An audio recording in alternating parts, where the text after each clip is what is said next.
Hello friends, आज मैं आप सबको अभिज्ञान शाकुंतलम की हिंदी में व्याख्या सुनाऊंगी, जो कालिदास द्वारा रचित एक 7 अंकों का एक बहुत ही महत्वपूर्ण नाटक है।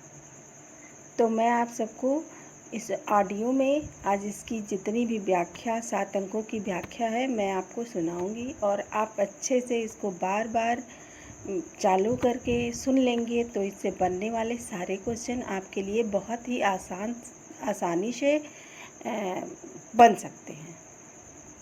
ठीक है फ्रेंड्स, तो हम इस कहानी को देखते हैं कि कैसी एक कहानी है और इसको सुनते हैं।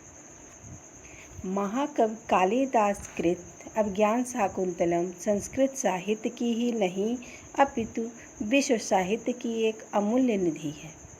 महाकवि ने व्यवहारिक धरातल पर उतरकर जिन शाश्वत मानव मूल्यों को प्रस्तुत किया है वे अन्यत्र दुर्लभ है।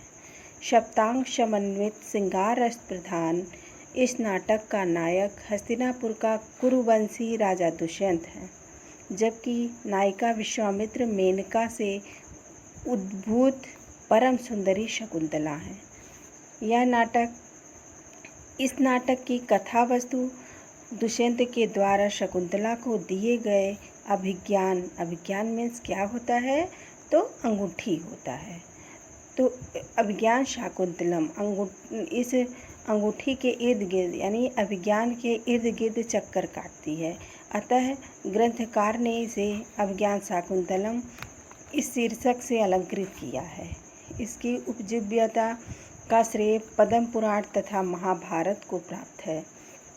प्रथम अंक की प्रस्तावना में सूत्रधार और नटी की वार्तालाप से ज्ञात होता है कि कालिदास प्रणीत अभिज्ञान शाकुंतलम नामक नाटक का अभिनय होने जा रहा है। इस प्रस्तावना की समाप्ति के बाद रथ पर बैठा हुआ दुष्यंत सारथी के साथ मृग शावक का पीछा करते हुए दृष्टिगोचर होता है। इसी मृग आक्रम में यह महर्षि कण्व के आश्रम में जा पहुंचता है, जहां शकुंतला अपनी सखियों के साथ राजा का स्वागत करती है। सखियों के द्वारा दुष्यंत को यह भी ज्ञात होता है कि शकुंतला मेनका विश्वामित्र की परित्याज्यता पुत्री है, जिनका लालन पालन महर्षि कण्व ने किया है। इसी बीच अपने सैनिकों के द्वारा आश्रम की शांति भंग होते देखकर दुष्यंत अपने सैनिकों के पास चला जाता है। यह रही प्रथम अंक की कहानी। दूसरे अंक में है, द्वितीय अंक में प्रारंभ में मृगयाशील दुष्यंत की मृगया का विस्तृत वर्णन है। इसी बीच राजधानी हस्तिनापुर से राजमाता द्वारा प्रेषित दूत करभक्त राजा के लिए यह संदेश लाता है कि आज से चौथे दिन मेरे उपवास की पारणा होगी।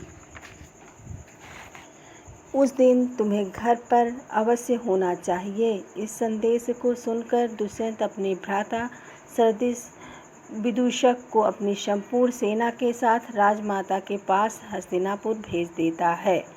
ये रही दूसरे अंक की कहानी। अब हम तीसरे अंक की कहानी में चलते हैं।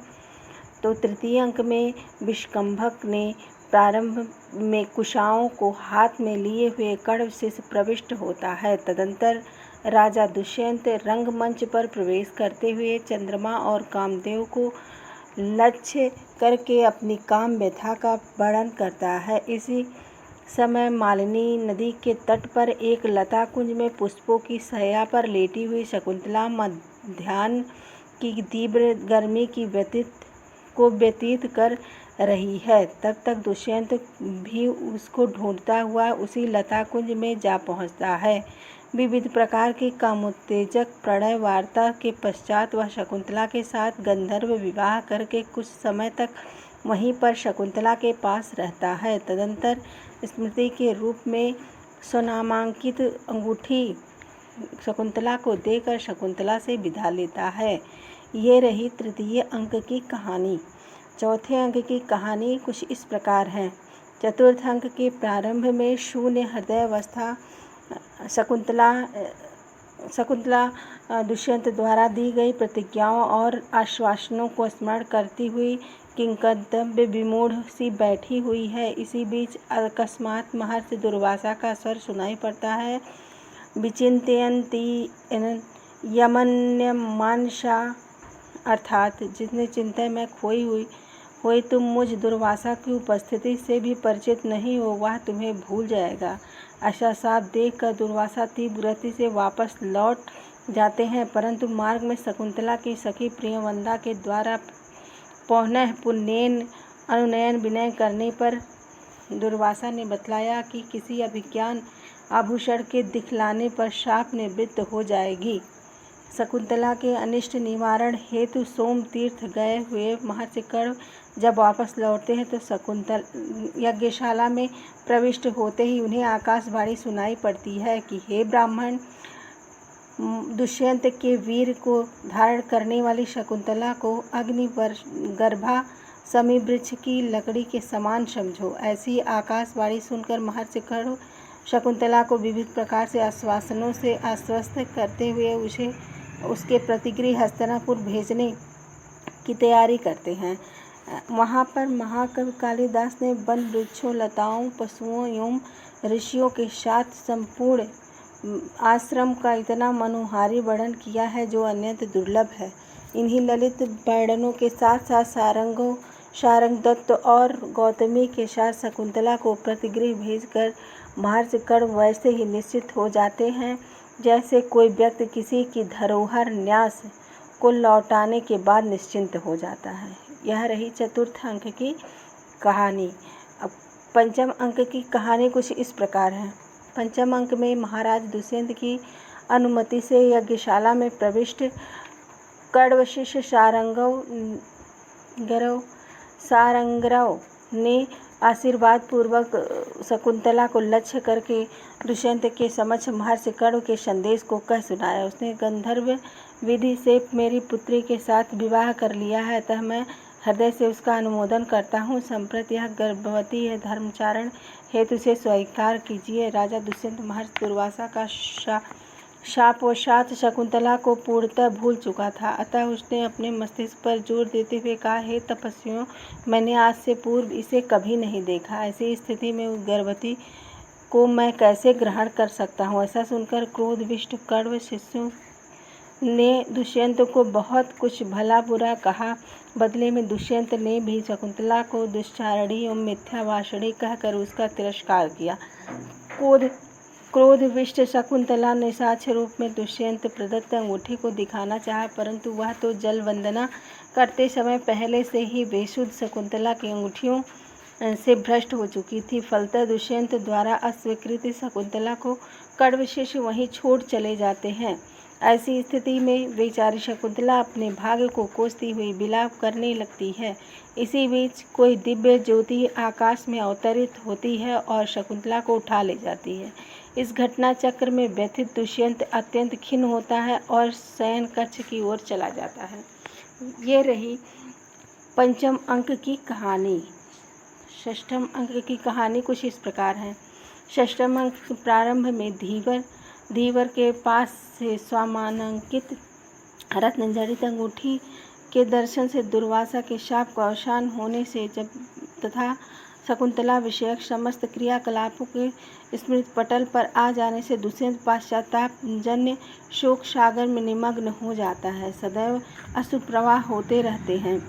वह शकुंतला के चित्र फलक को भी नहीं देख पाता है। वह इतना दुखी है कि प्रतिवर्ष नगर में होने वाले वसंत उत्सव को भी स्थगित कर देता है। इसी दिनों इंद्र का सारथी मातल उसके पास आकर यह प्रार्थना करता है कि कालनेम के वंशज दुर्जन्य नामक दानों के साथ अपने मित्र देवराज इंद्र को युद्ध चल रहा है, इसे आपकी सहायता अपेक्षित है।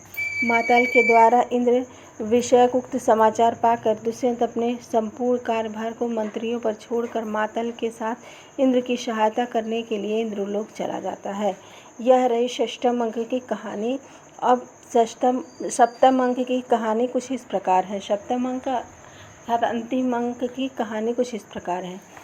सप्तम अंक में दुष्यंत की सहायता से इंद्र शत्रुओं पर विजय पाता है। तदंतर इंद्र की सत्कृत होकर एवं विदा लेकर स्वर्ग से पृथ्वी की ओर लौटते हुए दुष्यंत मातल से हेमकूटस्थ मारीच आश्रम में रुकने की जिज्ञासा प्रकट करता है और माताल वहीं रथ को रोक देता है। मारीच आश्रम में दुष्यंत की दृष्टि से ऐसे तेजस्वी बालक पर पड़ती है कि जो सिंह के बच्चे के साथ खेलते हुए उसके दांत गिनने का प्रयास करता है। बालक की परिचर्चा में लगी हुई तपस्वियों ने साथ वार्ता से तथा बालक के हाथ में विद्यमान चक्रवर्ती के लक्षण से उसे ज्ञात हो जाता है कि यह बालक पूर्ववंशी ही नहीं अपितु शकुंतला का पुत्र भी है। इसी बीच बालक के हाथ में बंधा हुआ अपराजिता रक्षा कंडक नीचे गिर जाता है। दुष्यंत उसे उठाकर पुनः बालक के हाथ में बांध देता है।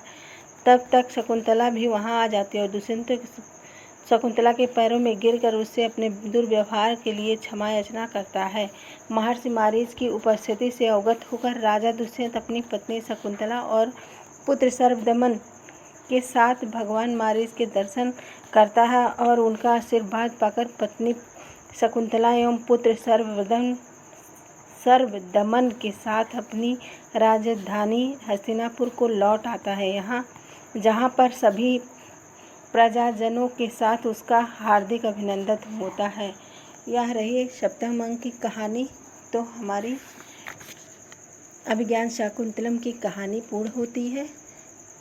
मिलते हैं नेक्स्ट वीडियो में। Bye bye.